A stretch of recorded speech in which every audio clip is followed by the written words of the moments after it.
Hello and welcome to this super awkward edition of the Purple Journal podcast. I am your host, Joe Johnson, owner of purplePTSD.com, periodic contributor to VikingsTerritory.com. Here with my pal, Mr. Luke Braun, who is a senior writer. Easy on the pal. Let's be honest here. Wishful thinking. I'm trying. He writes a lot of stuff for our site. He's a master of analytics. I put words and numbers into the internet. Yep. Nerd. Oh, yes.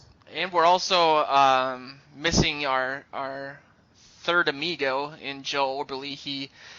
Obviously, we typically do the show on Wednesday nights, post it Wednesday or Thursday morning. Can we just make up an egregious lie on about why Joe isn't here? Yeah, I was thinking of doing that, or like he's at the Great War. Yeah, he's currently in a high-speed car chase with the Fridley Police Department. He's currently wandering down 35W with very little recollection of where he is or how he got there. I was thinking of building like a soundboard of Joe. That just makes me feel bad about myself. Like, wrong. Where do you get this from? That sort of thing. It's the typical response. I don't know, man. Like, I really get stuck in my own head a lot, which is why I don't like smoking pot. And I don't understand why everything I post on Reddit is, like, vilified as the stupidest thing ever. And then people on Facebook are... Maybe it's because a lot of our commenters on Facebook are, like, housewives and stuff for some reason.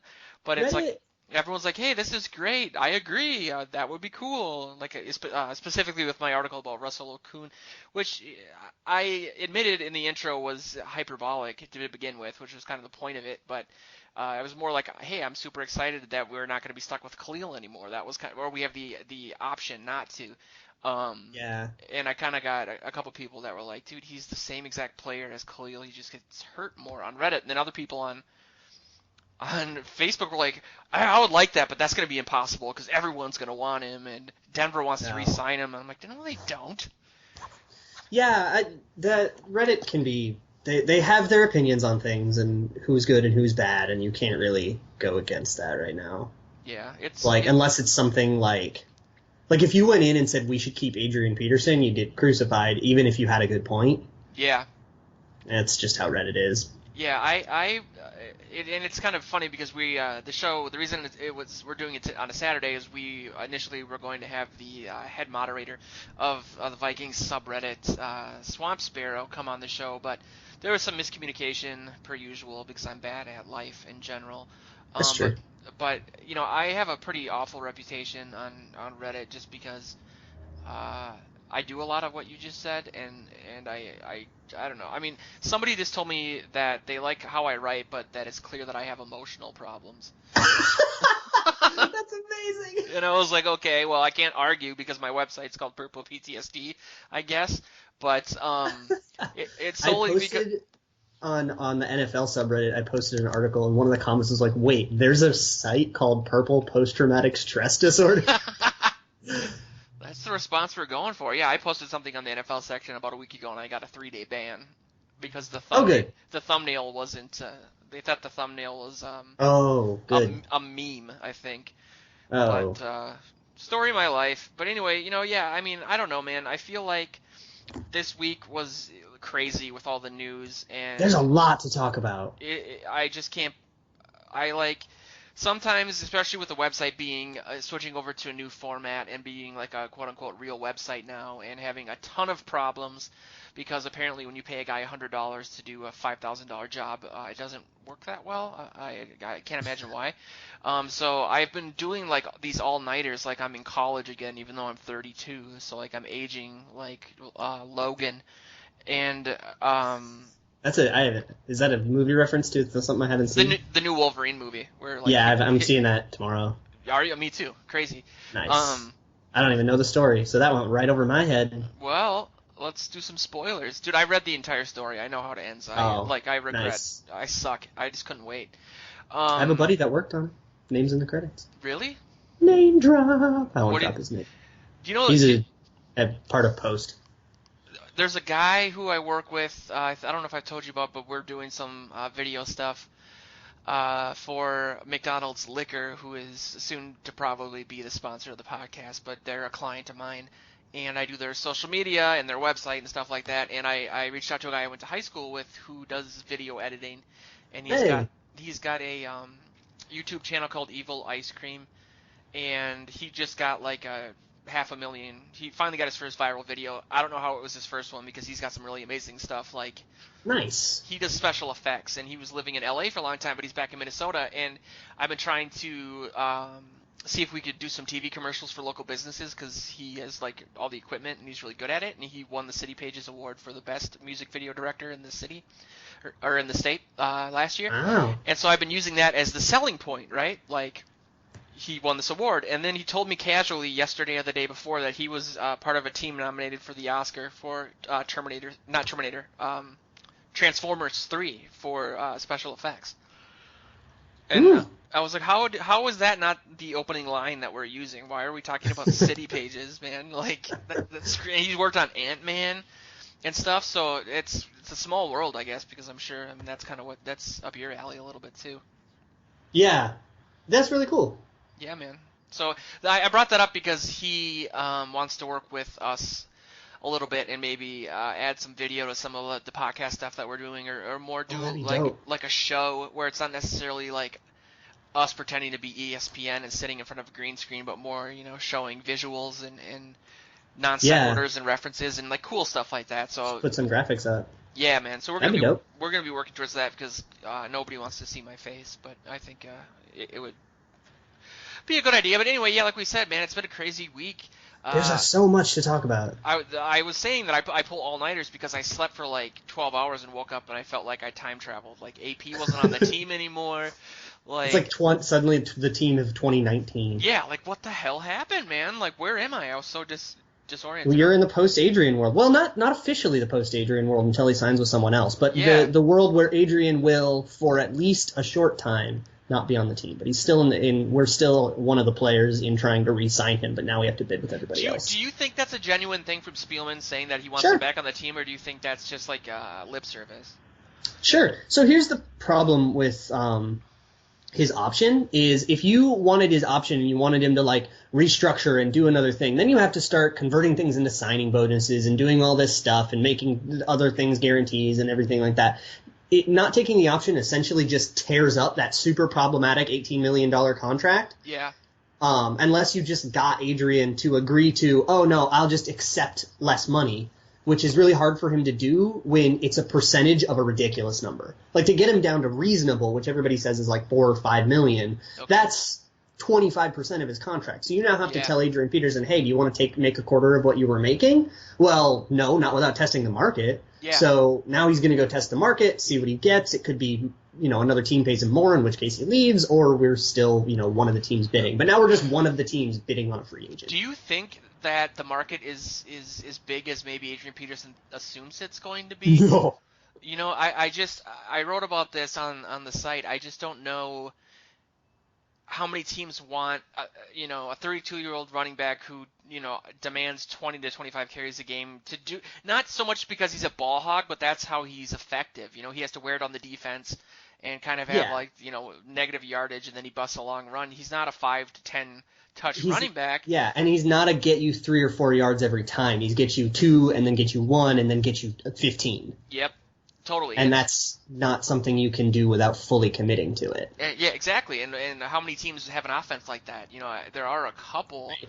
But, I look at Oakland, where everyone's saying maybe he'll end up in Oakland, and it's like, okay, do you know why Oakland didn't bring back Latavius Murray? Like, what's the deal there? Who really knows? He's a 26-year-old guy who's pretty good in entering his peak, and maybe they didn't want to pay for that when they have Jalen Richard, who's kind of their Jerick McKinnon. But they're going to have to get somebody to be the bell cow because Jalen Richard I don't think is the kind of guy that can take a whole workload, a whole season of hits. He's more of like a very talented guy that you can give the ball to, but you're going to want somebody else to take the brunt of the workload, and Adrian Peterson would be great for that. Okay. Yeah, I look at Murray, and then people are talking about him coming to the team. I mean, he's like, Yeah, that'd be all right. he's 6'3". He's like a little bit bigger than AP. I know he's like a top 5 blocking running back. So that's he's a 3-down guy, which we really need, right? We have Jerick McKinnon might actually be our only running back on the roster because I think we're not going to re-sign Asiata either.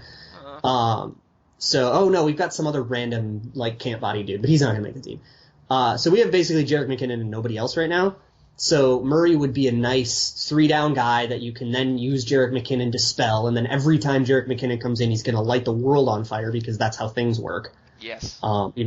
Change of pace guys are really effective right now. That's part of something that I did last week about the rushing title, that I found out that like change of pace guys have a very good averages. But anyways, so that's kind of what we want.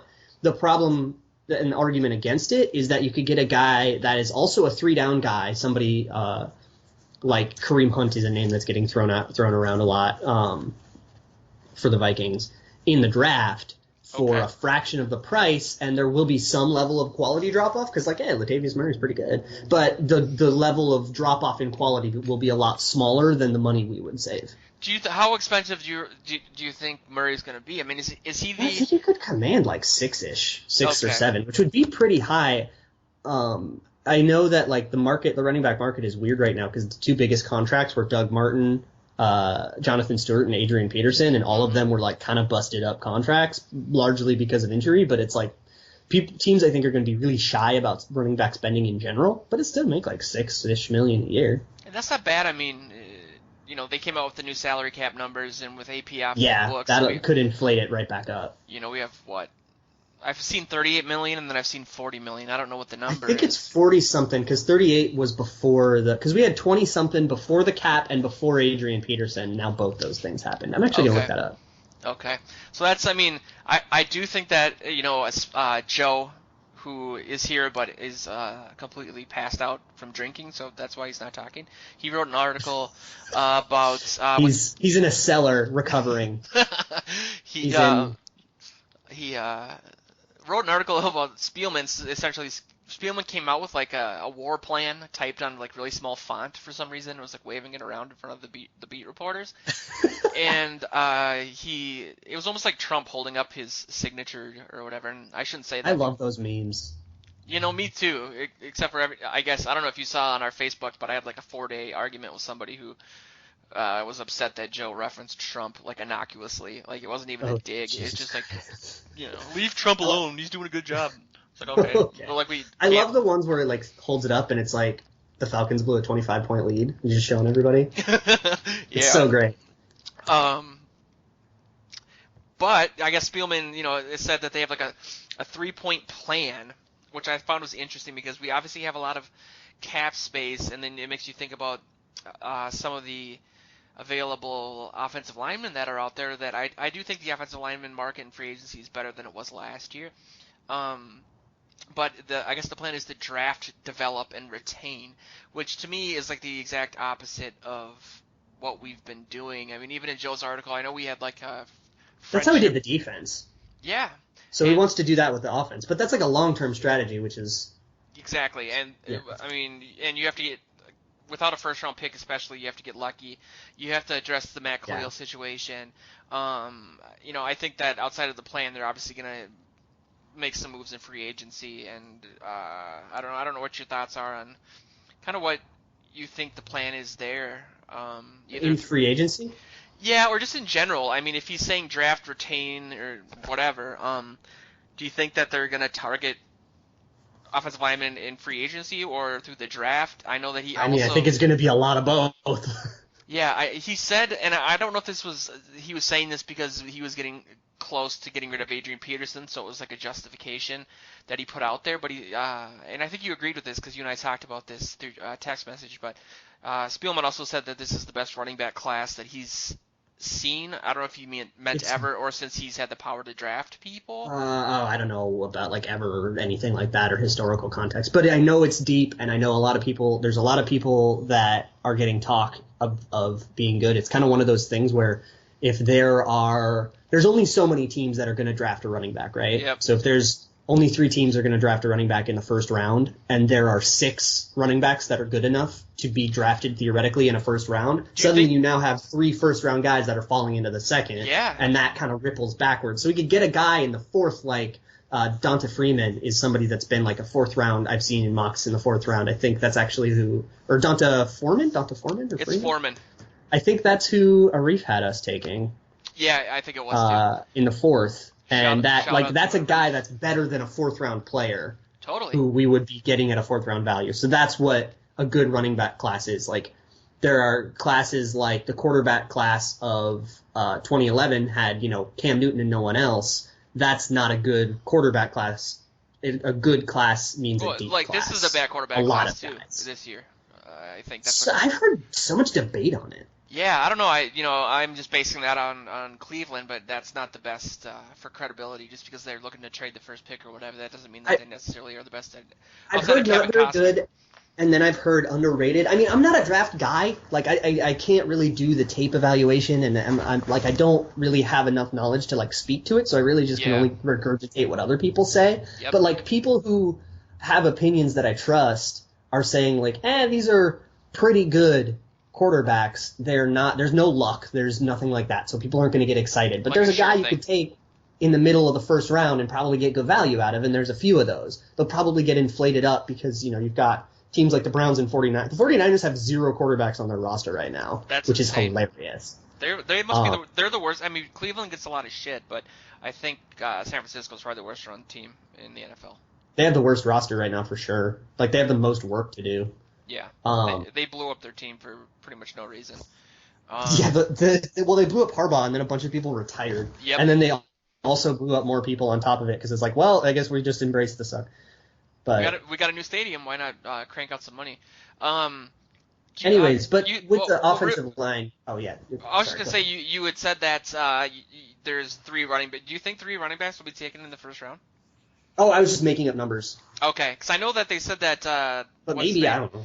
Fournette is going to be taken in the top 10 for sure. Yeah, Fournette, Christian McCaffrey's having a great combine, so there's a couple that might get in the top. I have no idea. I don't watch college football, just and here's my obligatory bringing up my dad comment for this show because I do it every freaking week. But he's been trying to get me to watch, like Big Ten Network and stuff, and it's something that I do want to do. And I'm bringing this up because if someone's listening who does like to analyze tape and talk about stuff like that, we would love to have you work for the site. But I will say that I'm extremely biased towards skill players. I'm a NFL 2K type guy. Like, I was like 14 when NFL 2K came out on Dreamcast, and I want my team to be like that. Like, I always want a skill player. And so I'm leaning towards taking somebody in the second round, especially based on what you're saying with like first round guys falling in the second, which happens a lot these last few years because people aren't valuing running backs as high as they used to. But I guess my point is I really want Curtis Samuel from Ohio State, even though I think he kind of negates McKinnon a little bit. But I don't know anything about him. He's like Percy Harvin without the migraines and bipolar disorder. Oh, he's like a shifty scat guy. Yeah, he's like a wide receiver running back hybrid, but he's like super fast and durable, and he went to Ohio State, so I'll take it. But yeah, man, I don't know. I feel like the biggest thing obviously is the offensive line, and that's why Joe's article was it's the offensive line, stupid. And yeah. So I think we're going to do both. I really think we're going to aggressively pursue some guys in free agency and then spend a lot of draft picks. And I think that is the way to do it. Even if you go in free agency and get every position filled, which would be ridiculous and stupidly expensive. Yeah. But even if you can get every position filled, you still need to go get depth and stuff because some of the options you would be getting are like TJ Lang, who's 29, and there could be a cliff coming for him, or like a guy like Whitworth, or somebody just got released from the Sebastian Vollmer is now a tackle on the market, and he's kind of the new Whitworth now that Whitworth is probably going to resign. Is Berger going to retire? I was hearing that too. Oh, I haven't heard anything about that, but maybe. Yeah, I mean, he's old, I so heard like that today maybe. that he was thinking about it. I think I Like saw a tweet. So I was thinking, I don't know. What is your feeling on Nick Easton? I don't think. I mean, he was really, really bad in run blocking. He was pretty good in pass blocking, so he has a better reputation. But he was like very bad in run. So I'm looking at But like he's young. Nick Mangold. He's 33, but He's old. I think he's pretty good. there's a good center. There's a couple of good interior guys that will fall to us in the second, maybe even the third. That I think is a position you can draft and just plug and play a guy. And I think we have even without a first, we can draft a plug and play guy there. What is your thought? What is your thought? I have to bring this up because I was crucified for it, and I'm a masochist. What is your thoughts on Russell Okung, which apparently the Vikings are interested in? And I do before you answer, I do want to put out there that I got a lot of people saying that it was basically a switch, like the same player as Khalil.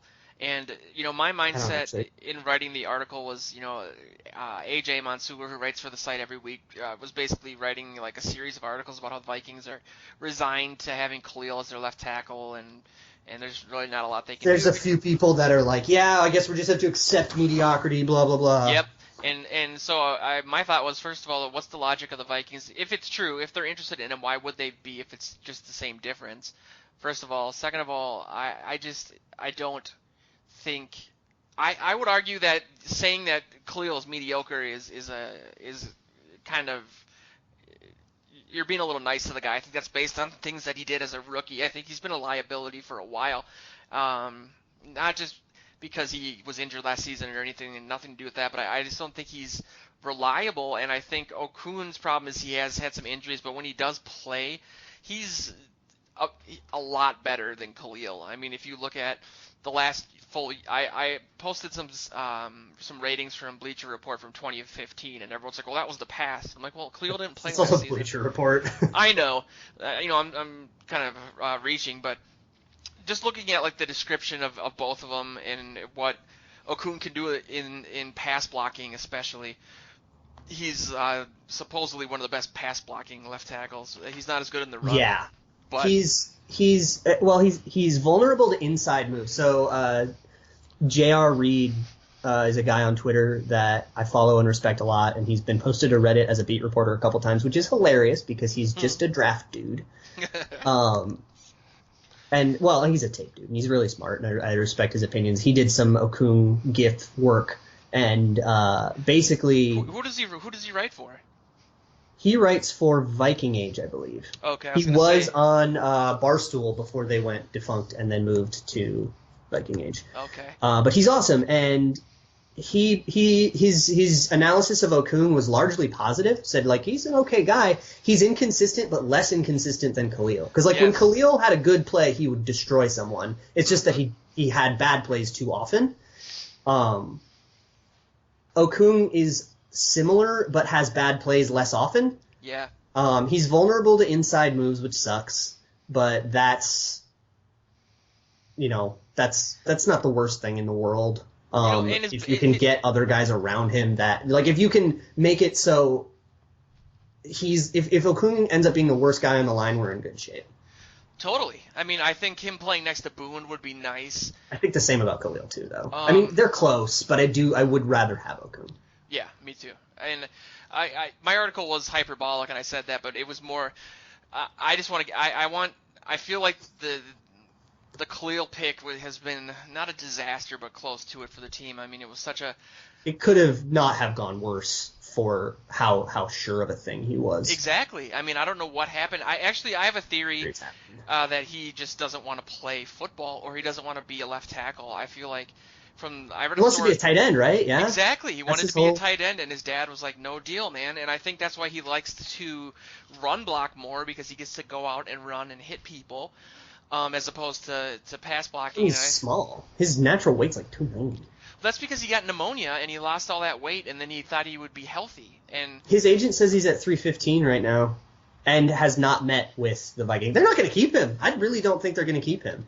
They met with Captain first. They met with Adrian first. They met with Terrence Newman first. They're not. I don't think they're making Matt Khalil a priority at all. Neither do I, and that's kind of where my mindset was too. And then, I look at, if we don't have a first round pick, obviously, like, are we going to take a left tackle in the second round and then have a rookie, or can we just get a guy who isn't the greatest? And obviously, if he's a free agent for a reason, and he signed a horrible contract that he negotiated himself, which shows that he's probably not the smartest person in the world. But that's a hard thing to do. It's a bad decision. Big time. I mean, the 7% he saved, that contract was terrible. But it was like a $5 million base, and it ended up being $8 million. And we paid Khalil $11 million last year. Now, I don't think there's any reality where we're going to pay Khalil that much this year going forward. But No. I think the team wants to wash their hands of him, to be honest. Yeah, I mean, it could be time for a change.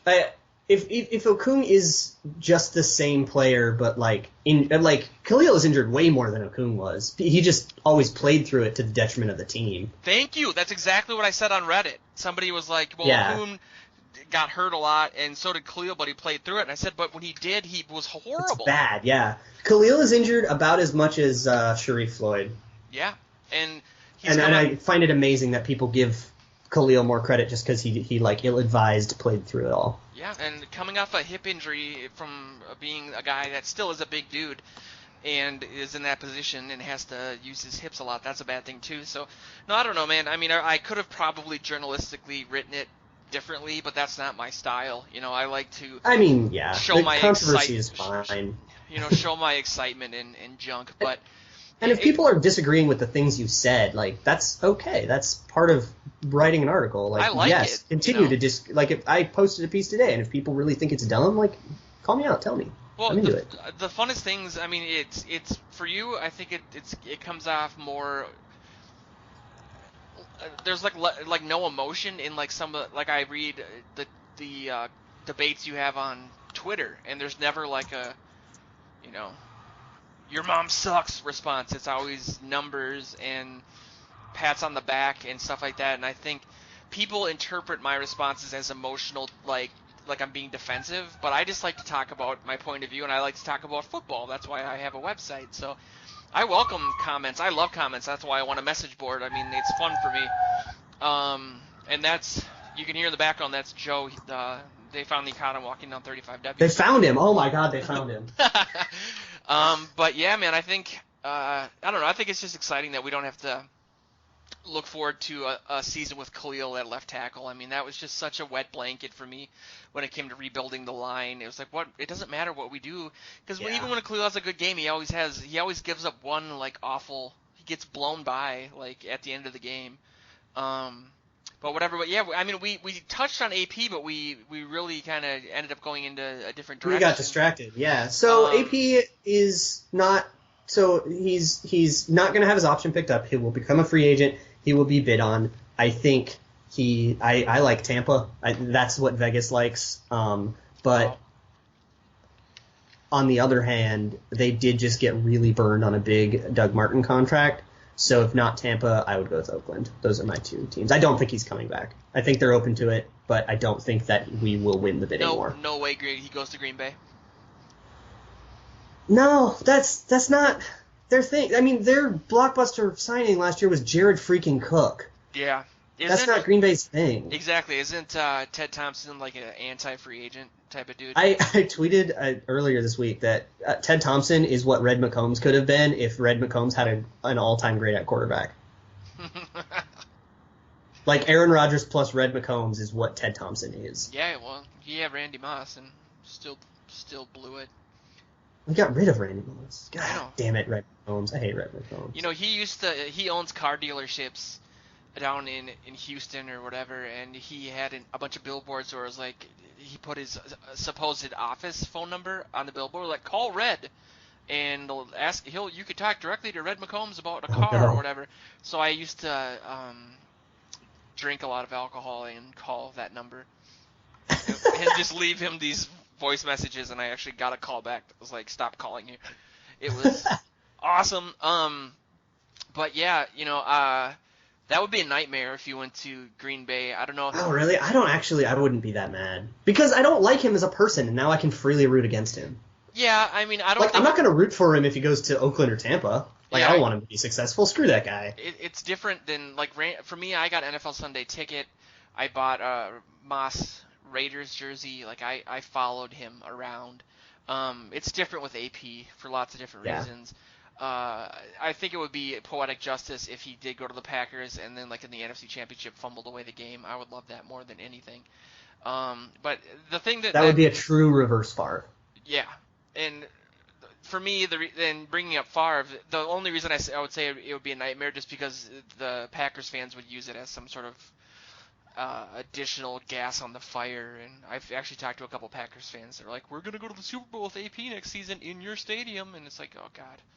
That would, if they won the Super Bowl with AP in our stadium, I think that'd just be the end. I would be, yeah. I think we could just become part of Canada and become a hockey state at that point. It's over.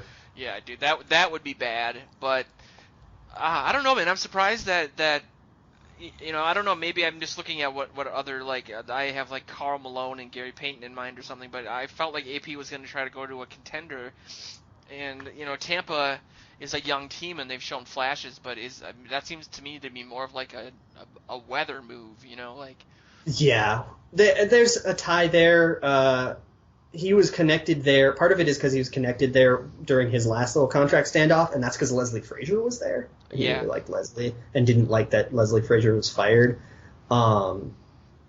I don't know who else. He said the Giants in a random interview, I think on like First Take, but that's a bad idea. And then he tweeted Giants. that Giants thing. Oh yeah, right after they released Rashad Jennings. Yeah, that was, for me, that was the team I thought he was going to go to, or at least that he wanted to. He might want to, but he might also not understand that, like, their scheme doesn't work for this, and they have like Odell Beckham and Eli Manning. Yeah. There's just not a lot of, he doesn't fit a lot of different places, Because he's an old guard guy. Yeah. It's not 1985, It's not 2008 anymore either when these offenses were weird, and the cover 3 is now a thing, and people are adapting to it. Like the way that, like, the Legion of Boom and the Seahawks kind of changed how defenses go, and now the Zimmer thing is starting to catch on. These, like, A-gap sugar kind of deceptive, move around, versatile guys. The defenses are a lot different than back in when Adrian made his hay, and that was like near the end of the reign of the Tampa 2. Yep. That he could run all over and be able to beat teams like the Bears with their Urlachers and stuff like that. That's not the way this works anymore. So what do you think his legacy is if he doesn't come back? I mean, I know you said earlier. I think it'll largely be positive. I mean, he'll be remembered. You can't take away his legacy in Minnesota. You can't take away the 296 game. You can't take away 2012. He got an MVP as a running back in 2012. That's amazing. Yeah. In a year where Peyton Manning and Drew was having a career year and was coming off of like a season-ending injury. You just can't. He came off his ACL before that, which was like part of the legend of AP being Wolverine or whatever. Which never really manifested itself again, let's be honest. He seemed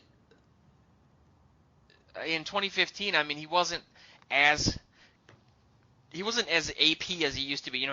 He had declined significantly because he took a year off of football. He didn't. That hurts players. Yeah, he used to, when he would break a run, he would bob his head up and down like a horse, Yeah. And he just wasn't doing that anymore. And that was like the biggest thing for me. It was like, that seemed to me like he was pushing himself to his very limit when he was doing that.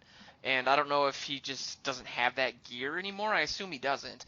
I do still think he's serviceable, but at the same time, he's a very limited player. I mean, he's one of the best pure runners of all time, but he can't block, he can't catch the ball, he can't play all 3 downs. I mean, I think... Yeah. I don't know. I mean, I don't think this tail end of his career and decline will really factor. Like, it didn't factor into LaDainian Tomlinson's legacy or Emmitt Smith or any of those guys. Like, his legacy is about when he was good. I do think that he might have trouble fitting into another team unless they use him properly. Yeah. Because, like, the Adrian Peterson of old, his 1 yard, 20 yards whole deal meant you had to give him the ball a lot, and that meant that because he could get those big long runs through tight formations. You could run him frequently out of tight formations where most teams will only use that for like goal line situations. You could use that on first down and still reasonably expect Adrian Peterson to get you yards. And the advantage of that is that if you bring everybody in tight, you can then run out of that enough to start doing play action out of that, and then you have personnel mismatches. But if you do that in the passing game, you start passing out of those formations a lot, you can't do play action every time. So now you have to be doing some level of passing out of this not very good formation, and you have a player immediately in your backfield that's really bad in the passing game, so it mitigates that whole advantage. Yeah.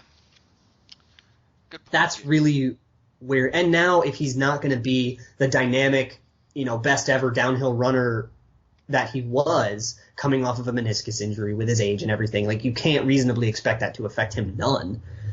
His value is going to be even more decreased, and now he's a Rashad Jennings. He's going to be a committee guy, a solid thumper, but you're going to need a guy like Jalen Richard. That's why I like Oakland.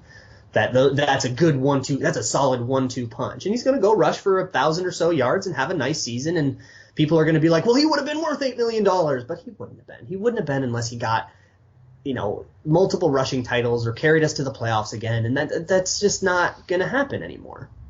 Yeah, I feel like, and I was on this boat for a while. I feel like people felt there was a narrative out there that's like, oh, well, he's going to be so fresh because he hasn't had to like 2 of the last 3 seasons he hasn't played, so he's 32, but he's actually 29 or whatever. And I think that even in 2015, I mean, he regressed in some regard. He went back to fumbling again because he wasn't used to being hit. Which is normal for a 20. If he is 29, a slight regression is normal for a 29-year-old running back. Yeah, I don't know, man. I mean, I wrote that it actually. I got a little more emotional about him leaving than I thought I was going to, and I don't know if it's about him as a player or just feeling like that era is over and I'm old and it's sad. Death is inevitable. This is this decade's Randy Moss trade. Yeah, I mean, it's a dynamic player who defined our franchise for so long, and nothing can take that away. He's going to go into the Ring of Honor. He's going to go to the Hall of Fame. It's going to be amazing. He's not that great of a dude, personally, but that's off the field stuff, which is different. Yeah. But he's, you can't tell the story of the Vikings without Adrian Peterson, and I think that nothing can take that away from us. It's time for the next chapter. It's time to go draft a guy and move on. But now the things that he did in 2012 and 2008 are amazing, and we can celebrate those without the pressure of, are we going to be paying him for those? Yeah. I don't know. I think there's some of the people that want him back, which I haven't come across a ton.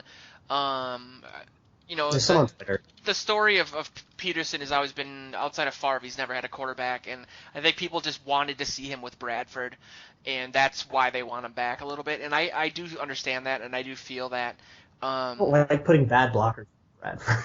Yeah, I know, man. I mean, I feel like people are like, well, if we build up the offensive line and we then have AP and it'll open up the passing game, and that's contingent on defenses actually still stacking the box for Adrian Peterson. I think they would initially, but then they wouldn't. After like a game or two. The 1 year he did have a quarterback. I'm looking at this right now. The 1 year he did have a quarterback. His yards per attempt was the lowest. Yeah, man. I was just trying to look that up. Aside from 2014 and 2016, which barely count. What did he? How many yards did he have in 2009? If you have that pulled up. Total yards, 1383. Yards per attempt was 4.4, which the only 2 seasons he was lower than that were 2014 and 2016, and he barely played in both of those. So those they don't really count. Okay. Well, we'll see what happens, man. I mean, if he comes back, he comes back, but I do feel like, it's over. And I'm interested. I don't think he's coming back. Either do I. It doesn't. I just wouldn't take our horse in that race. I think we'll be in that race, but I wouldn't take our horse in that race. I mean, when does that ever happen? Where like a legendary player. Greenway. I suppose, but I was more thinking of like Joe Montana or somebody at that level. Stuff like that. Come back to the. I mean, he'll probably do the 1-day contract. Although I wouldn't be surprised if he didn't. Because it's been rocky for the last few years. It depends on if Kevin Warren's still around. I was gonna say, Kevin Warren's not. So maybe he'll go retire a Tampa Bay Buccaneer, and I don't really care if he doesn't. It's like a nice ceremonial thing when they do it, but like whatever. Yeah. It's time. It is time to move on, and it'll be interesting to see what they do. And we do have a good quarterback, and that's something that we haven't had, and I don't think fans are used to actually have. We've had him in spurts, but like I have this tight feeling in my chest that Bradford's going to end up getting hurt. But I'm saying this because I'm trying to segue into this article that you wrote that was pretty amazing. Basically, that quarterback ratings are outdated, And were you looking specifically at like how did you? I saw you talking about this on Reddit, so I'm trying to remember, or not on Reddit, on Twitter. Essentially that Sam Bradford didn't play as well as his quarterback rating implied, or So I did this article. I had no idea what was going to happen with Bradford, so it wasn't really a chasing Bradford thing. It just happened. But I wanted to fix passer rating to a degree because it was made in 1973 and the leagues changed a lot. Yeah, like I saw that you wanted to like update the variables. So what are the variables first? I guess. Yeah, because passer rating is a number that we're all pretty familiar with, but I don't think a lot of people actually know what it's made of and what it actually is. So passer rating takes four things: your yards, your completions, your touchdowns, and your interceptions, divides them all by attempt so that we can, compare a guy who only played 3 games to a guy who's played 27, and does a bunch of scaling and math to them, which is complicated, but just know that it's so that, 50% is 0.5 and 0.5 yards per attempt makes no sense, so you have to, scale it to put it all together, and then what is the scaling? Where do they get the scale from? Averages, but the averages are outdated. They're the 70s added averages. Okay, so averages of other players. Yeah, so your average. So the story of passer rating is kind of a fun one where they used to okay, who's the passing champion of every year? They kind of tried to have one like they have a rushing title, and for a while it was yards, but then you kind of realize that that's a weird way to evaluate because sometimes a player will miss a game with injury, or maybe they don't pass as much, but every time they pass it's better, and blah blah blah. So then they went to completion percentage once, and then they went to these other things, but none of them were really good. So Pete Rozelle in the wake of the merger told a bunch of statisticians hey, make up a score, basically a grading system that we can use, and they came up with passer rating, which has been updated many times throughout. But the scaling is mostly based on averages, so that if you are average in any particular category, your score in that is 1, and then you add them all together, all 4 of those scores together, divided by 6, multiply by 100, which you're only doing to make it a nice number that we understand. Yeah, and not a decimal. Not a weird 2.6, nobody really understands what that is. But people understand if you get 100, that's very good, and it's actually modeled after school grades, we know 85 is a B, and 85 is an okay passer rating. The standard has grown a little bit. If you're average in all of those, you'll actually have a 66 passer rating. That's not very good. So that we just kind of have to understand that it's a different scale now because quarterbacks just are better and the rules have changed and blah blah blah. But that was that's how passer rating works. It takes those things, it kind of it evens them all out so that they're on the same scale, so that 7 yards per attempt, which is about average, is the same as 0.6 completion rating, which is about average, or 0.65 completion rating, which is about average, and then adds them up. So what I did was take those variables, which aren't including everything, and make them include more things. So I didn't change the scaling because I don't know enough about math, and I don't want to do it really, really wrong, which I would. And rushing yards aren't included in passer rating at all, and that's really wrong. That's part of Russell Wilson's game. That's part of Aaron Rodgers' game. So I basically just took every time you attempted a rush, it's a completion for that many yards. And every time you fumbled, that's basically an interception. That's the same thing. And every time you took a sack, that's an incompletion, but even worse because you lost yards. So I just made sacks passing attempts that weren't completions, and then subtracted that many yards from your total, and then calculated passer rating with the same formula that way. And it shuffled people around quite a bit. The biggest drop, of course, was Bradford, largely because he took a crap ton of sacks and fumbled a lot. Okay. Interestingly, rushing quarterbacks. How many fumbles did he have? He had 10. I don't know how many he lost, but I did total fumbles because fumble recoveries are way more based on luck than they are skill. Oh yeah, totally. Because the ball is funny shaped. That's a good point. I mean, it's if you drop the ball, there's no skill involved in it. It's basically it's a funny shaped ball, and it bounce your way. It defies. It's like Captain America's shield. It just defies physics. Yeah. So how does this relate to? God, I can't. I've been trying to think of it all day when I was working at this office, but the stat that's the DVOR or whatever. DVOA, yeah, DVOA, yeah. DVOA is entirely different. It's a totally different stat. DVOA is taking you. It's not adding up things and then averaging them out. It's taking how much did you get on this play, average that out, and give it a score based on average, and then add all that stuff up. Okay, so that it has nothing to do with like individual players. There's a DVOA for each individual player, and the formula is proprietary, so we're kind of getting into the part where we don't really know. Like, I don't know how you calculate a wide receiver's DVOA versus a quarterback's and how you differentiate. It's like the Google algorithm, like you don't know what it is. Yeah. Which I do trust it though, because its results are largely positive and bear out whenever put to any sort of test. Yeah. But I don't know how they differentiate between like a running back getting yards and an O-line getting blocks or giving up sacks or anything like that. So I was asking because I know that from obviously the very small amount of quote-unquote research that I did about DVOA was that it took into consideration like context, like garbage time stuff. Exactly. I was wondering if that was something which this does not do at all. A problem with passer rating, and I didn't want to start making it include down and distance because then it just kind of becomes a different stat entirely. Okay. And it's like I want this to be passer rating but different, not like just a totally different thing. Because all that stuff already exists. But like total adjusted yards per play is a stat that's kind of not very well known, but it's very good. And it takes into account how many first downs you got. Because like a 3-yard gain on 1st and 10 isn't very good, but a 3-yard gain on 3rd and 2 is a very good play, and you have to differentiate those. Yeah. QBR, ESPN QBR is one of the only stats that does that and is very mainstream, and it's one of the reasons I really like QBR. But with this passer rating thing, the biggest drop obviously was Bradford. Yeah. Some of the beneficiaries were Eli Manning jumped from being toward the dead last in the league. He jumped up 7 spots and is now just below average. Who else? It was Jameis Winston was a benefactor, which is very interesting because I think he fumbled quite a bit. So like in layman's terms, why did they benefit? Like what did they do different than what Bradford did outside of like fumbles and taking sacks?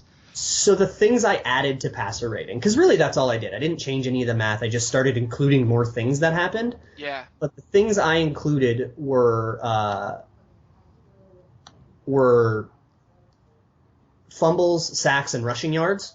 So a guy like Winston, who runs sometimes, and he also, I don't know his sack numbers off the top of my head, but he must not have because he jumped a bunch. So he had all that stuff happen less to him than Bradford did. Bradford had that happen more to him than almost anybody. Interestingly, Matt Ryan lost the second most points next to Bradford, almost lost as much passer rating as Bradford, but was so far ahead of everybody else, he's still in first place. How do you balance out, like with Bradford, the fact that he had such a bad offensive line? Like, You just have to think about that. There's no way, because I can't really quantify that. There's no number I can put into a formula other than like, I don't know, pancakes or stuff like there's, or DVOA, I guess I could put into that, but then you're including a whole nother realm of subjectivity and we don't know that and people don't like DVOA. So there's no real way to do it. You just kind of have to remember that, like, yeah, he had a real bad line and a guy like Matt Ryan had a good line. So that's surprising with Matt Ryan then. I mean, what was he doing wrong? I'm not sure off the top of my head. I actually kind of want to look at that. I didn't really look. That'd be a pretty big talker, I guess. Not rushing at all, and he took a solid amount of sacks. Really? And fumbled a few times, yeah. Yeah, that's the MVP, man. That's crazy. Well, and he's still the MVP because he's still in first place. He just wasn't in first place by nearly as much as everybody else. Okay. Or by nearly as much as he was before. Did you take your article? Is your article not on the website right now? No, I fixed it. It's back. Is it? Okay, my computer must be slow because I was like, what? We had hacker issues for a while that I had to pay a bunch of money to stop, and I thought maybe somebody was. No, I think it's still up. Yeah, it's still up. It has more views than when I took it down. Okay. I messed something up and took it down for a minute. Maybe it isn't sticky. I'll go sticky. I just can't see it. So this is maybe not. super interesting radio for people. But no, that's interesting, man. I mean, so what is your does that make you change your opinion on Bradford? I mean, I don't necessarily think you're a big Bradford guy to begin with, but I mean, no, I think he's still within that like 14 to 18 range of average. Okay. I hate that average is such an insult now, because it's not. Average is average. It is not a bad. It's like you're fine. It's fine. It's not. You're not one of the top 10 quarterbacks in the league. You're not one of the superstars, but you're also not like bad or replacement level. You're just average. Yeah, and average. I mean, that's kind of a good thing considering half the people are below average. If mathematically, right. I guess he's bared out. He bears out at about 14th by a lot of stats, and I think that's a fair place to put him. I don't think he's 22nd like this new passer rating makes him, and I think that's because he had a crap load of sacks that weren't his fault, and that brought his score down. Totally. And I think if you factor that in, again, he ends up around 14. That was gonna be my question. Like, I don't think a lot of those technically were his fault. Sometimes it's a good thing to take a sack as opposed to maybe throwing an interception or whatever. Yeah. But this article is not, and I even put it at the end. Like, this article is not the end all be all. This is still a very flawed stat, and unless you change it to an entirely different thing, it won't be better than something like adjusted net yards per attempt or DVOA or QBR or total adjusted yards. Like, there's a whole bunch of more things that you can use, and those are better. But this, I think, is better than traditional passer rating and a little bit closer to the truth. There's still a lot of work to do, but it's closer to the truth. How does it relate to QBR then, like the ESPN one? Is that proprietary too? Yeah, but we know more about it than a lot of people say. QBR gets a lot of hate because it's a secret. And it's ESPN. And it's ESPN, so people are like, well, they're just making it up for They're not making anything up.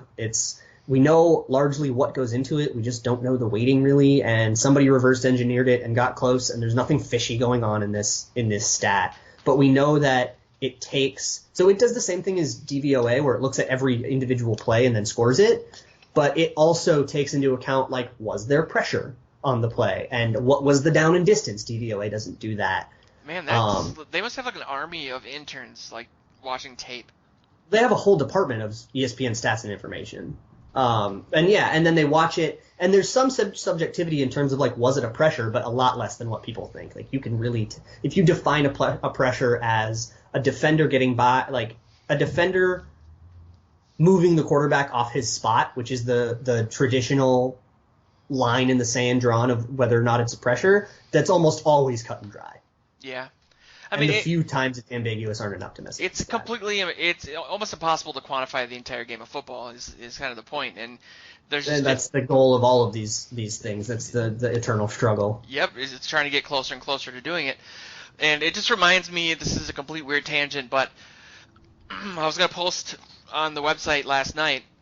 Excuse me. I found this video somehow on YouTube of this guy who I had all these video clips that were evidence of the fact that football is choreographed and fake. And yes, the pure amount of variables, as you explained eloquently, like it would be impossible for that to happen. It's just, there's just there's too many people involved. There's people that end up with brain damage that would come out and say, hey, this is all just completely XFL choreographed or whatever. But no, man, I mean, there's just so many variables to it, and I think it's really cool that you've, like, one of your goals as a writer is to try to close that gap, of knowledge and what you I really do think somewhere out there for quarterbacks, I mean, you'd have to have a different one for each position because each position defines progress differently. Yes. But that's different than in baseball where, like, everybody, you're just getting on base and every run is worth 1 point. It's this very nice linear thing. Yes. But I do like the struggle of, like, there's probably a way out there to include all the things that quarterbacks do, weight them properly, and come up with a number. We just haven't found it yet. Well, and I mean, probably the best article and the biggest article we've ever had. I mean, we have AJ Mansour from KFan. We have Arif, who is, like, one of the most famous writers. We have Joe Oberle, who's written books, and honestly the best article that we've had, and the biggest one is a similar one to this one, is the one you did about punters. The punters. It's about punters. I just love that the biggest article on the website is about punters. You know, it's awesome, and that gave us. I need to do the 2016 version of that. We did a connect. You do, dude, totally. Because I mean, I'm still getting clicks from that. People are still like across the SB Nation, like all the different websites, like Falcoholics, and I think the Dallas Cowboys official website linked to it. Like, it was amazing. So this is similar to that. Yeah. And I don't know. Did you post it on Reddit or no? Yeah, that's how I posted it on the NFL Reddit, and they really liked it. So that's how it got popular. And then an intern at the Falcoholic or somebody at the Falcoholic sees it and then decides to write about what that article means for just the Falcons guy, and that's how it spread. I wonder if the Falcoholic gets crap like I do, because Purple PTSD offends so many different people, and it's like, well, it's an SB Nation blog though. You know, the people. I'm an alcoholic technically. You know, it doesn't bother me. I don't know. Side note, don't yell at me about my website having PTSD in it. But yeah, man, your article's back up as Sticky did. I think that was the problem. It's like I was reading an article about people that get addicted to nasal spray because, like, the more you use it. What? Yeah, dude, it's like the more you use it, the more you get dependent on it, almost like Carmex. And then if you stop using it, your nose gets so plugged up that, like, you feel like you're gonna die. And that's kind of what's going on with our website and me stickying every article. Like, now I have to keep doing it, otherwise the articles get buried. So it's just out of control. You want to talk combine rumors real fast before we have to go? Dude, totally. I Because mean, there's some weird stuff. So, Captain wants a huge deal. Captain Munnerlyn? Yeah, which I'm actually kind of okay with entertaining that idea, because having Captain Munnerlyn on our team for 5 years would be like a very good thing. I agree, dude. I don't know. I don't think people give him enough respect. Like, I think the rumor is that he wants more money than a slot corner is worth. Like, even with the idea that slot corners are pretty valuable, like, I think he wants a lot of money, which would suck. I don't know that he's earned that, but I do like him as a player, and I don't think the idea that, well, we have Mackenzie Alexander, he'll just, you know, he'll take over for captain. I don't know. I don't think so either. I take this personally, and I bring this up every show, and I hate it, but I you know, whatever. I was a really big Trey Waynes guy, and I feel like Mackenzie Alexander is kind of getting a pass on, like, not playing very well either. Like, he didn't show me a lot. Well, to Trey say Waynes that, got to pass his rookie year. Quarterbacks get to pass their rookie year. That's fair. Yeah, I don't know. It's probably because the people are personally, like, talking to me about it because it was a big narrative for me. But I do feel like I don't know. I'm confident in Trey Waynes. I don't think that people need to freak out about having Trey Waynes start next year if Terrence Newman doesn't come back. There's going to be growing pains, but I don't think he's terrible. I just think he's hesitant. Yeah. But yeah, I think we do need to keep Captain Munnerlyn, at least try. I mean, I think he's worth paying. I mean, there's a limit for everybody, and I think what he wants, there's a little bit of daylight between the teams, between what he wants and what the team thinks he's worth. But, like, if he gets a solid multi-year deal with, you know, getting paid starting cornerback money, I won't complain. Do you think he's just doing this because he doesn't want to be on the team anymore? Because he was, like, upset? No, I think because he's had 2 very good years in a row, and he's leveraging his value. Yeah, I don't know. I feel a lot more comfortable with Trey Waynes, Captain Munnerlyn, and Xavier Rhodes than I do with Trey Waynes, Mackenzie Alexander, and Xavier Rhodes. Assuming Terrence Newman doesn't come back, you know, that would freak me out a little bit. Despite Zimmer's reputation as a cornerback guru, that would just be like, ugh, I don't know.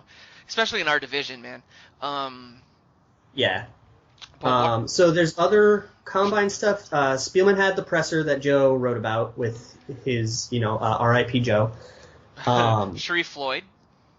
Yeah, Sharif Floyd they're probably going to keep him. I think we've argued about this before. Totally. But I'm all for this, just because after factoring in his injury risk, and even if you don't think he's a top 5 guy like some people do think, and I think he's close to that, when healthy. At his position? I don't think he's there, but in terms of 3 techs, yeah, he was very good. But 3 techs are expensive, and he's not making that much money. I think that's the whole idea is people are like, but he could be injured, and then it'd be a waste of all this money. It's not that much money for 3 techs. 3 techs make like $13 million. Where's the disconnect then? I don't even know. I know the answer to this question because the Vikings fans are crazy, but if some people think he's top 5 and other people think he's garbage, it's like, where does that even come from? The people who think he's garbage think he'll never play again. Like, they really think, like, oh, there's no chance he stays healthy. He won't stay healthy. When it's like, before this year. So here's the Sharif Floyd story. I had somebody cite this to me on Twitter that he only started 20-some games of his career, and that's because he was behind Kevin Williams for his rookie year, because Kevin Williams is Kevin Williams. So, like, hey, shut that one down, because that's ridiculous. Yeah. Then in 2013, 2014, and 2015, he missed a total of 7 games out of 48. 7 of 48. That's missing a couple, but that's not really anything out of the ordinary. Then, at the end of 2015, I think it might have even been in the playoff game, he got hurt, should have had surgery, attempted to just rehab through it instead of having the surgery, realized once he got to training camp that he couldn't do that, couldn't play on it, and then had to get the surgery week 2 and had to recover all season. Then he started showing up, then he started showing up on injury reports as doubtful or questionable every time, because the team thought there was a small chance he'd be able to get back by the end of the season. And they wanted to use the injury report to hide that, he probably wasn't, so that, if you see him as doubtful on the injury report, you have to at least think about Sharif Floyd might play. Yeah. So that's strategic and has nothing to do with Floyd. That's all the coaches deciding how to report him. But when he had that surgery, he was out for the year.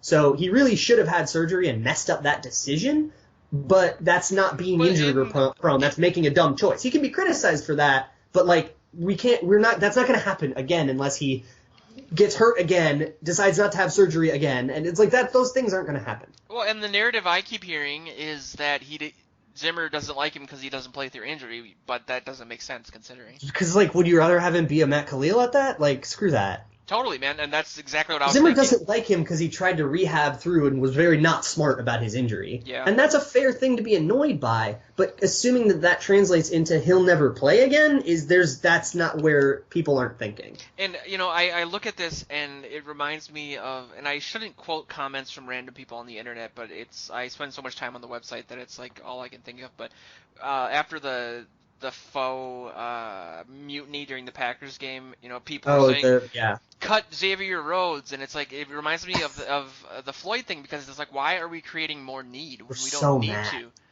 to? Why create another need in the draft or free agency when we have a more than competent guy, so then what, we're going to have to draft a replacement or find one in free agency that's maybe as good, but to get a guy who's older as good and more as expensive. Floyd. Even after including injury risk, if you factor in his injury risk and say Sharif Floyd is worth this much, to get a guy that's worth that much, we would have to pay way more than we're paying. We'd have to pay $3 million more than we're paying Sharif Floyd right now. Yep. That's why he's going to play through his 5th-year option. Yeah, and it's not like Matt Khalil. Matt Khalil was a prove-it year on his 5th-year option. You're playing your 5th-year option because it's a bargain. Yeah. And we don't want to pay you more yet. We want to defer that. And what's his? Remind me again. Isn't it he's kind of an elite pass rusher, but he's not that great against the run. He's average against the run, but flawed. Sharif Floyd's biggest thing is his burst off the line. He comes off the line and people think he was offsides because he just explodes off of the offensive off of the snap. Everson Griffin does that a lot, but he is offsides. Well, Everson Griffin is guessing. Sharif Floyd just has an incredible athletic ability to launch like a frog, spring up and launch through guys. And he's just through the line so before the line can get set, and that's how he makes his hay. And in run blocking, it's a little bit more finesse, so he's not quite as good at that. But it's not like he's below starting quality at it. It's just he's not as good at that as he is at pass. And we rotate people in and out too. I mean, it's not like I don't know. I just think it's funny that the article that I found that I referenced when I wrote about him and an article I wrote where there was so much news that I had to do one article about 5 different things essentially. Yeah. And the one that I referenced said the Vikings are stuck with Floyd for this year, and it was like, what? I don't know. That's a really weird way to if he plays, and that is there is an injury risk. It's not bigger than 50%. It's probably not bigger than 30%. He's not the Khalil of the defensive line, and I think that's what people are saying without making. And they're mad.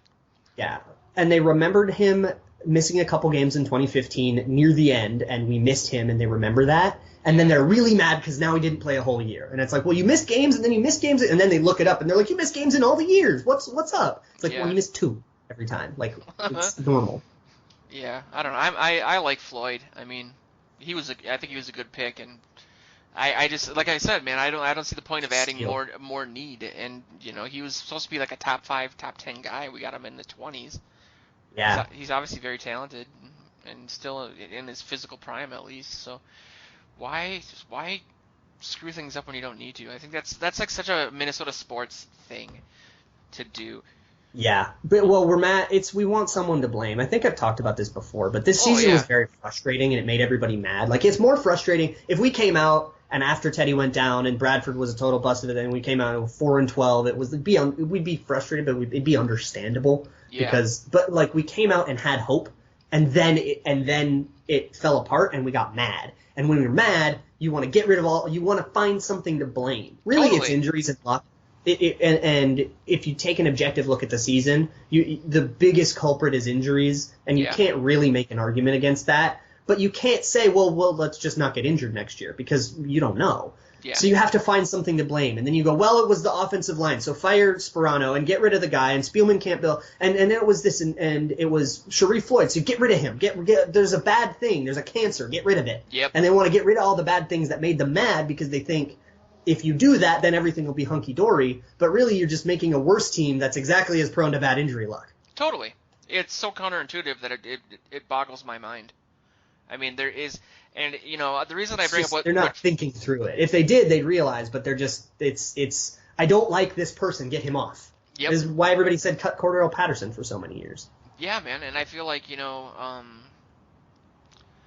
I bring up what fans say, like on Facebook and stuff, and a lot of writers especially ignore that. But I do think there's something important in what the fans are saying, and what the team culture is. I think it can affect team moves in a way.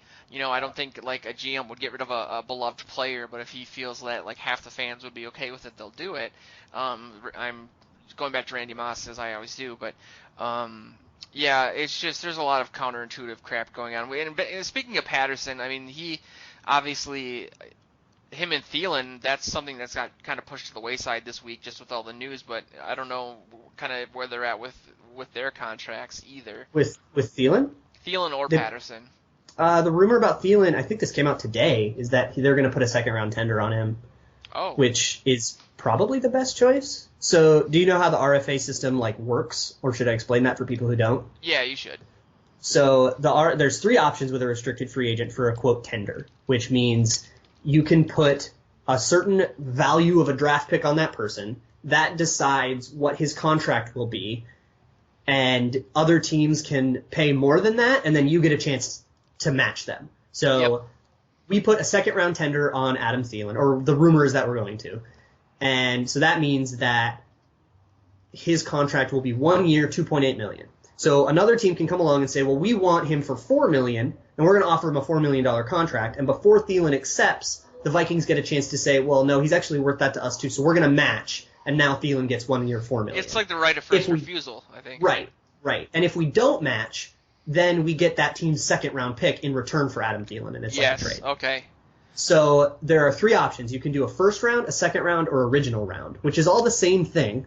A first round tender means we would get their first rounder for Adam Thielen, but his contract would be like $4 million or something. Like the contract starts higher for a first round tender guy. Yeah, I'm looking at it. And then original round tender is whatever round they were originally drafted in. Okay. Since Thielen was undrafted, that kind of doesn't make a lot of sense, but he'd be very cheap.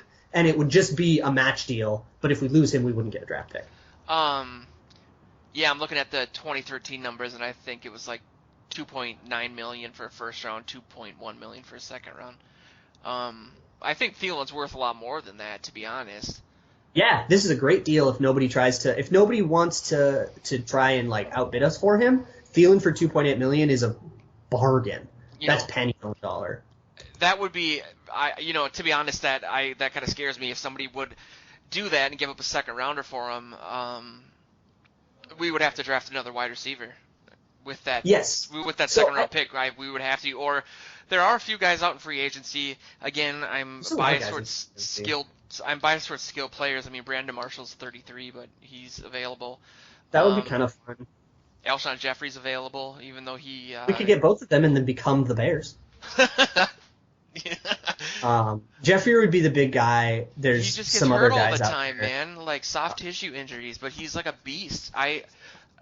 That whole thing piques my interest. I don't think we have any interest in going after a wide receiver at all. No, but it would be kind of fun. So I do think if we get outbid, I think the Vikings with an extra second rounder, so that would be 2 2s, 2 3s, and 2 4s in the draft, would be a nice position to be in, and losing Thielen I don't think is a huge cost. I also think no team in their right mind would do that because Thielen probably isn't worth a second-round draft pick. You don't think so? No, not as a wide receiver. Left tackle of his caliber would be worth a second-rounder, or a defensive tackle of his caliber. Like, he's the whatever-if best wide receiver, and a defensive tackle that's the whatever-if best defensive tackle would probably be worth a second-rounder. But wide receivers are so abundant that I don't think a team will want to use a second-rounder on it. Yeah. I think he's a good player. But a second rounder is worth a lot. That's a big price. See, I think in the context of, I think he's worth, like, for example, if you drafted a wide receiver in the second round and he produced like Thielen is and can, you'd be ecstatic. I think that teams overvalue draft picks, and that's why I think established players are undervalued, and that's why a lot of NFL trades don't happen, or you get a guy who's a 1,000-yard receiver getting traded for a 5th-round pick. I think that. That was the Bears just being stupid if you're talking about Brandon Marshall. Or, I mean, even Mike the Bears Wallace being completely inept. or Randy Moss, that was an inept pick, too, to the Patriots. But it just always Yeah, seems to me Mike that, Wallace established players, there's not a lot of, unless it's a quarterback, it's not a lot of first-round picks getting thrown around, even though a guy, if you got the production of somebody like a Brandon Marshall, you would be ecstatic. It's just, and, he goes on and gets 1,500 yards with the Jets or whatever. But, you're right. I don't think anyone's going to do that. But, I think the Vikings aren't. I'd be sad to see somebody match and take him. Because I just love the guy. He's Minnesota is a fun thing. I love him, and he's good, and he's white digs. I love that. Do you remember Ryan Hogue? Who? No, I don't. He was. You're probably too young, but when I was Maybe. when I was 12 to 15, so this would have been a 96 to 2000. There was I think he went to a school like Mankato State or a small Minnesota school, and he was always at training camp every year as a wide receiver. He was a white guy, just like Thielen. And so I always compare Thielen, or Hogue was like a poor man's Thielen because he never made the team. He was a walk-on, but he always got super close, and everyone rooted for him. Oh, that's so fun. And then he just never got – he always was one of the last guys cut. So that just reminds me of that. But yeah, he's such a fun story, and I would love it. But at the same time, how much better is our draft now that we have another second round? That's basically we had a first rounder but traded out of it for a king's ransom. I mean, it would be sad, but at the same time, it would be exciting for the draft. I mean, yeah, I don't think anybody's going to do it. I think we're going to keep Thielen, and I think we're going to pay him dirt cheap, and we're going to be very happy about it. And then Patterson's going to. I don't think they're going to keep Patterson. So they've been meeting with their meetings at the combine are interesting too. They've met with a bunch of quarterbacks. Bunch of late round quarterbacks. Yeah, I noticed that, and that was even in Reef's mock draft was a quarterback. Well, he is of the idea, and I agree with this, that you should always be looking at drafting a quarterback, even if you're, the Cowboys with Romo and Dak. They should still be looking at drafting a quarterback because these late round guys, you just should have one. And if they turn out, and if you develop them and they turn out to be good, then that's a crap load of value you can return on it. So you should always be looking at quarterbacks. I think meeting with quarterbacks either says a lot about Teddy or is a smokescreen trying to say a lot about Teddy. Yeah, I mean, they came out this week saying there's no timetable still for Teddy's recovery. So, yeah, I mean, Arif said Joshua Dobbs from Tennessee. I don't know about him. It's an insurance pick. Yeah, and then the problem is, and I actually think we could enter the weird Nick Foles market, or these kind of random guys that because we have no veteran experience behind Bradford, assuming Sean Hill retires. Mm. We have Bradford and Heineke are our quarterbacks on the roster right now. Yeah. And we don't even have Joel Stavi anymore because he got taken by somebody else, hilariously. And the only other quarterback we have even on the payroll is Teddy, who probably, you know, until we hear otherwise, I'm kind of operating under the idea that he's not going to play in 2017. No, there's no way. Yeah. I mean, honestly, I don't know. I don't even really want to say this, but I have a feeling he might never play again, to be honest.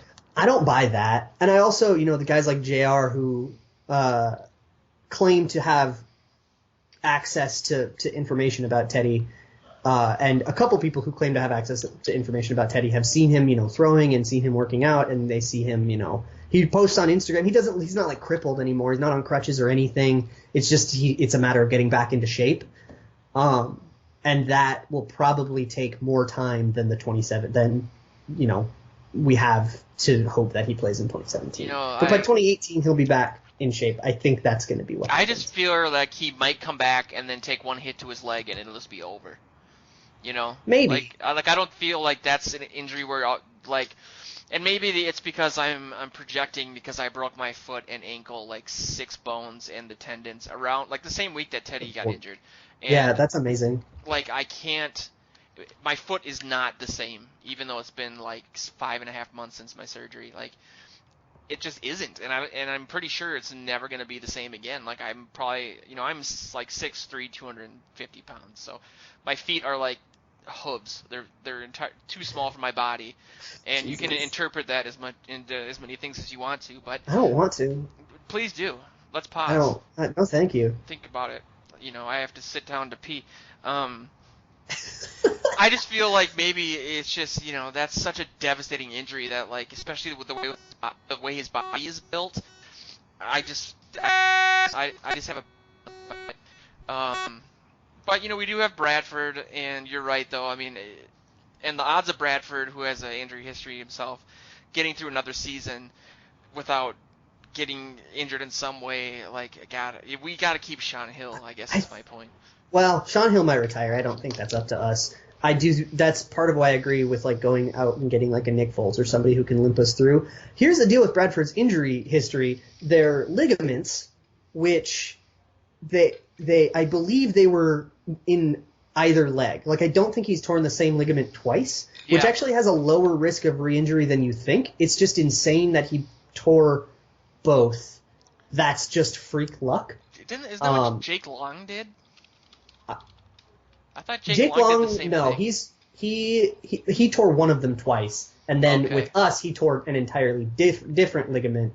He's had like 4 ligament tears or something ridiculous, but he also has an element of freak luck. Yeah, it was like wasn't his Achilles with us?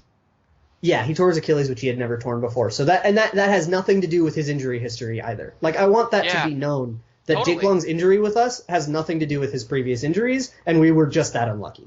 Yeah, and well, I think it had something to do with the fact that he hadn't played football for a while, and then he was out there. Possibly, there's some technique stuff that you can't do.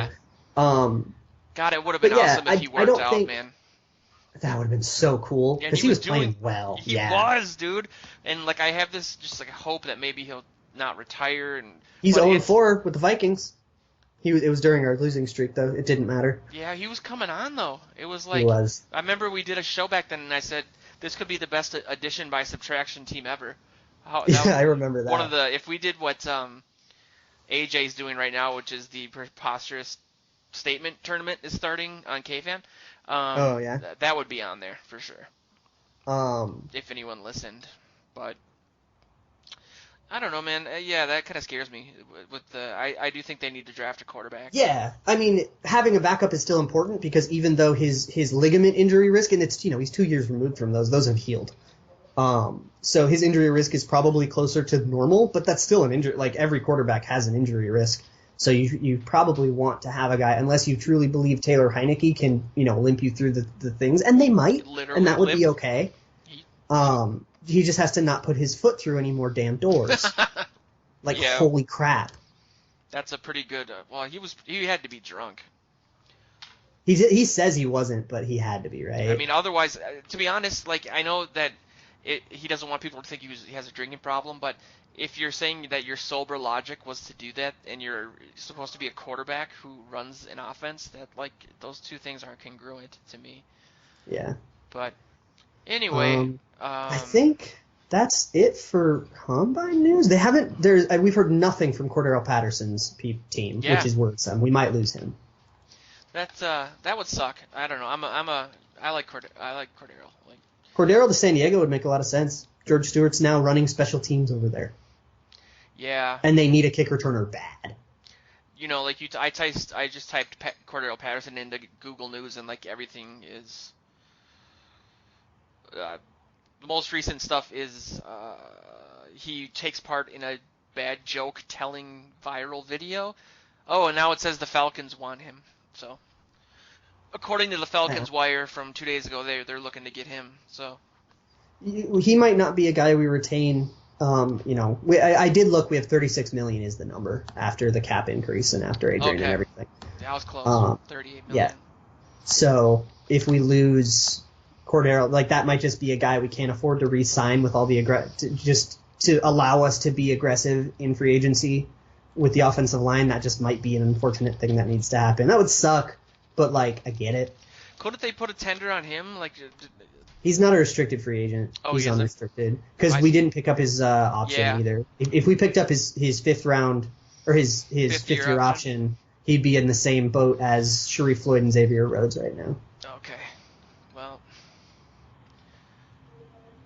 he was a good dude. Yeah, it would really suck to lose him, but like especially I get it. for Thielen, man, because they're like BFFs. Yeah, and then we have to find a new kick returner because I don't think the guys we have right now are actually that good at it. You know, Sherrills is a good punt returner, but I don't think he's built. Yeah, I don't think he's that good at kick returns. No, Curtis Samuel would be a good kick returner to keep name dropping that guy. He's a running back. Running backs, yeah, but he's kind of a hybrid wide receiver. He's like McKinnon-y. Yeah, I don't know. I'll send you his thing. highlight videos, man, because he's kind of a beast. But yeah, I mean, we've got Thielen to try. Diggs could try. We could try McKinnon. We could try Waynes. You know, Sherrills again. Yeah, try Sherrills back there again. Like there's options that we have on the roster already. Although you know how much Rick Spielman likes to draft those like skilled jocks. Yeah. So why don't they put Bullringer back there? That would be the one. Oh, that's how he makes the team. There you go, man. Yes. And somebody just ran a 4.22. John Ross, I think his name is. Oh my God, is this on NFL Network? I gotta find my TV remote. It's gotta be. Yeah, I think it was. Yeah, damn. John Ross ran a 4.22 and that broke the record. And there was an Adidas deal that if you broke the 40-yard dash record, you would get an island. They would give you. I heard about that. So he wore Nikes. Oh, no! And he didn't get it because he wasn't wearing the right shoes. Oh, God. He probably wouldn't have got it with Adidas. It probably would have fell apart. Yeah. I mean, that 40 time probably made him millions of dollars because he's going to get drafted high now. He's good. I think he's one of the better prospects already. Jeez. All right, with that, I think we should probably end the show so it fits onto YouTube. Yes. Size-wise. End the show with Moritz Boringer makes the team on kick returns, and Joe isn't here to yell at us about it. Yes, I'm kind of... Thoughts and prayers to his family. Kind of digging that. And I apologize to you, man, because I completely forgot to name drop your podcast, which is the Infinite Monkeys podcast. For those still listening, check that out. It's really awesome. It's different. Yeah. It's very weird. Dude, and I do think that, like, maybe I should, some of the stuff you talk about, when I was listening to your show, that's where I got the idea of having more visuals with the guy I was talking about. Because I think your show is conducive with, like, visuals. Like, that'd be cool. I've heard shows like yours that, like, because it helps explain things a little bit better. Yeah, right. That's what it's because it's educational. You know, yeah, people are like, I'm a visual learner. Yeah. I can't read is my point. But yeah, with that, I just want to thank everyone for listening to our Saturday edition. It wasn't as awkward as I thought it was going to be. Definitely check us out on Facebook. It's Purple PTSD. Keep an eye out on the Star Tribune headlines for whatever shenanigans Joe got into. Yeah, or even CNN. I mean, it's... Yeah, it could be political at this point. Maybe he has Russia ties. That would not surprise me. But yeah, thanks for listening, and follow us on Twitter I think we might get an Instagram for no reason eventually, and check us out on our show in 2 more days. Skol.